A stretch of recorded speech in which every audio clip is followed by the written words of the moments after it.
Selamat pagi bosku, jumpa kembali bersama saya Cecilia dari Pilar Mas Investindo Sekuritas. Touch your heart, touch your profit. Nah, seperti biasa kita akan mulai saja nih market review kita hari ini, Kamis 1 Juli 2021 dengan episode Bulan Baru, Level Baru.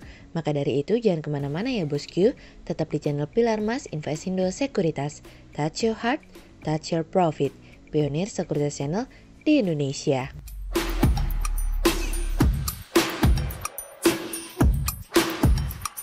Seperti biasa kita akan mulai dari Global Economics Calendar. Ada berita dari US MBA Mortgage Applications yang turun dari sebelumnya 2,1% menjadi minus 6,9%. Kemudian ada dari US ADP Employment Change yang turun dari sebelumnya 886K menjadi 692K. Kemudian ada dari US MNI Chicago PMI yang turun dari sebelumnya 75,2 menjadi 66,1. Kemudian kita beralih ke corporate news. Ada berita dari PT Indospring Tbk atau INDS yang tumbuh 12,17% pada kuartal 1 2021 dari kontan.co.id. Kemudian ada dari PT Sentra Food Indonesia Tbk atau Food yang pada kuartal 1 2021 membukukan penurunan penjualan bersih sebesar 8,85% dari torehan di periode yang sama tahun sebelumnya dari kontan.co.id. Kemudian ada dari PT Inti Bangun Sejahtera Tbk atau IBST yang bersiap untuk kembali melakukan ekspansi dengan membangun sekitar 800 menara baru di tahun ini dari kontan.co.id. Kemudian pada perdagangan hari Rabu tanggal 30 Juni 2021, IHSG ditutup menguat 36 poin atau 0,61% menjadi 5.985. Sektor energi, industri dasar, industrials, konsumer siklikal, kesehatan, keuangan, properti, teknologi, infrastruktur, transportasi bergerak positif dan mendominasi kenaikan IHSG kali ini. Investor asing membukukan penjualan bersih sebesar 472 miliar rupiah. Kemudian kita akan masuk ke market review kita hari ini. Cerita hari ini akan kita awali dari Pasti Bisa. Organization for Economic Cooperation and Development atau OECD menilai Indonesia bisa memimpin dunia dalam urusan energi bersih atau clean energy dengan mereformasi serta memobilisasi investasi dalam energi terbarukan dan efisiensi energi. Dalam kajian yang bertajuk The OECD Clean Energy Finance and Investment Policy Review of Indonesia, pemerintah Indonesia dinilai patut untuk dipuji karena telah memberi isyarat dari pejabat politik tertinggi bahwa energi bersih adalah bagian penting dari masa depan negara. Dari kajian tersebut, OECD merekomendasikan sejumlah langkah jangka pendek yang perlu ditempuh oleh Indonesia untuk meningkatkan pembiayaan energi bersih dan kerangka investasi. Pertama, Indonesia disarankan untuk memperbaharui rencana umum energi nasional yang merefleksikan dampak pandemi COVID-19 terhadap permintaan energi. Yang kedua, OECD menyarankan agar pemerintah mengambil langkah-langkah untuk memastikan kebijakan dan peraturan yang lebih ramping di bawah peraturan Presiden tentang energi terbarukan. Ketiga, mempertimbangkan untuk memperluas penggunaan produk pembiayaan seperti kredit usaha rakyat yang menyediakan skema penjaminan dan suku bunga bersubsidi untuk usaha kecil. Yang keempat, OECD lalu menyarankan Indonesia untuk melakukan penilaian pasar secara rinci tentang kebutuhan, tantangan pembiayaan, serta peluang untuk mengidentifikasi dan meningkatkan instrumen pembiayaan yang sesuai dengan kebutuhan pasar. Kelima, memperluas program pelatihan untuk mengintegrasikan aspek keuangan dan pengembangan bisnis untuk proyek energi bersih, termasuk desain PPA yang bankable dan diakui secara internasional. Energi bersih bukan lagi menjadi perhatian yang dipandang sebelah mata saat ini. Berbagai bank sentral di seluruh dunia juga mulai fokus untuk memulainya. G7 menjadi negara-negara yang memiliki inisiasi hal tersebut. Tentu tidak ada salahnya bagi kita untuk dapat memulai lebih awal, karena green energy ini akan menjadi pendongkrak ekonomi secara jangka pendek yang dimana kita membutuhkannya saat ini. Kemudian cerita selanjutnya datang dari era baru. Digitalisasi menjadi harapan terkait naiknya peringkat Indonesia dalam mendukung kemudahan berinvestasi dan berbisnis. Saat ini pemerintah tengah mendorong penggunaan sistem elektronik yang terintegrasi secara nasional untuk pelaksanaan ketentuan ekspor dan impor sebagai implementasi dari Undang-Undang Nomor 11/2020 tentang Cipta Kerja. Lembaga Nasional Single Window atau LNSW milik pemerintah Kementerian Keuangan sebagai penyelenggara Sistem Indonesia National Single Window atau SINSW turut serta dalam pengembangan sistem aplikasi kawasan ekonomi khusus atau KEK yang digunakan untuk pelayanan dan pengawasan fasilitas KEK. Tujuan KEK selain untuk meningkatkan investasi adalah untuk pemerataan pembangunan. Saat ini KEK merupakan sebuah terobosan yang dirancang oleh pemerintah guna meningkatkan daya saing nasional dalam menarik lebih banyak investasi, mengelola industri dan menciptakan kualitas lapangan pekerjaan yang luas. Kawasan tersebut dipersiapkan untuk memaksimalkan kegiatan industri ekspor-impor pariwisata dan kegiatan ekonomi lainnya sehingga dapat menciptakan lapangan kerja.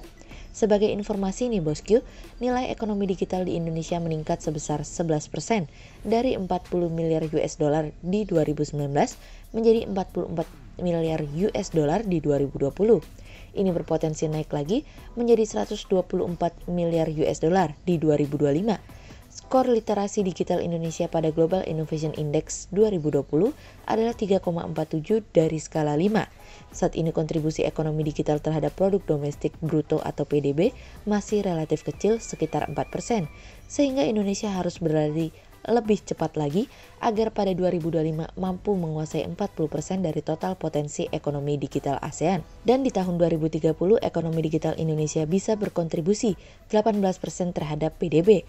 Oleh sebab itu dengan potensi yang begitu besar, tentu apabila kita fokuskan pengembangan ekonomi digital sedari sekarang, tentu ini akan menjadi bekal yang sangat baik bagi Indonesia di masa yang akan datang. Apabila kita tilik sedikit perkembangan ekonomi digital tahun ini baru berkembang setelah adanya COVID-19 yang dimana mau tidak mau memaksa masyarakat untuk beralih dari konvensional menjadi digital, sehingga secara tidak langsung penetrasi pengembangan teknologi masuk ke dalam ekosistem masyarakat yang menjadikan masyarakat menjadi ketergantungan teknologi. Sisi positifnya tentu saja membuat masyarakat menjadi lebih mengenai teknologi sesuai dengan yang mereka butuhkan. Sisi negatifnya, bagi developer adalah berusaha untuk menciptakan nilai tambah bagi kehidupan masyarakat sehingga aplikasi mereka mampu menopang dan menunjang pekerjaan dan kehidupan masyarakat menjadi lebih mudah. Startup baru akan bermunculan dan siapa yang memiliki inovasi dan melebur dengan ekosistem masyarakat, maka dia akan menjadi pemenangnya. Sehingga berdasarkan technical analisa, kami melihat saat ini IHSG memiliki peluang bergerak menguat dan ditradingkan pada level 5.944 hingga 6.067. Dan seperti biasa nih Bosku, di awal bulan tentu saja kita akan menantikan berbagai data ekonomi yang akan keluar hari ini. Inflasi secara year on year kami memperkirakan masih akan mengalami penurunan. Tapi tentu harapannya tidak banyak, pergerakan pasar hari ini akan bergantung terhadap data ekonomi yang akan keluar hari ini. Jadi tetap hati-hati ya. Berikut stok quotes pilar emas hari ini ya Bosku. Yang pertama ada dari ACES, kemudian yang kedua ada dari MNCN, yang ketiga ada dari CEPIN, dan yang keempat ada dari LSIP. Berikut dua saham yang kami analisa hari ini ya Bosku. Yang pertama ada dari BRIS atau PT Bank Syariah Indonesia Tbk yang tengah melakukan pengembangan inovasi transformasi layanan dan produk serta sektor bisnis. Di tengah maraknya digital banking, manajemen perusahaan terus melakukan inovasi di digital banking.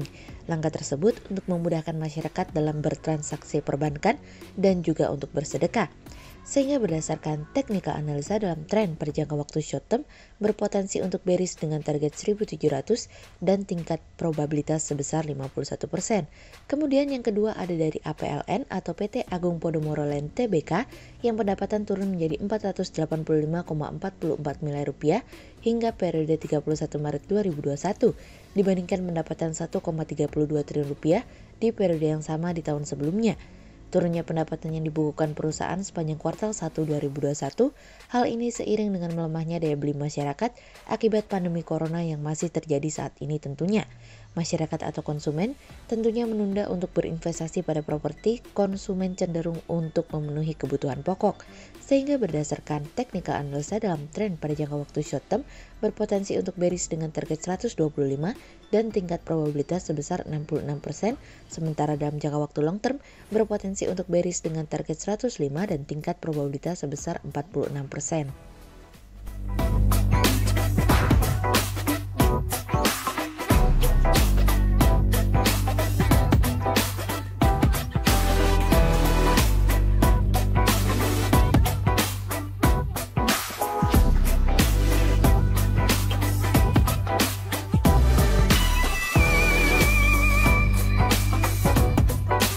Berikut kami akan menampilkan 40 saham pilihan dari pilar emas.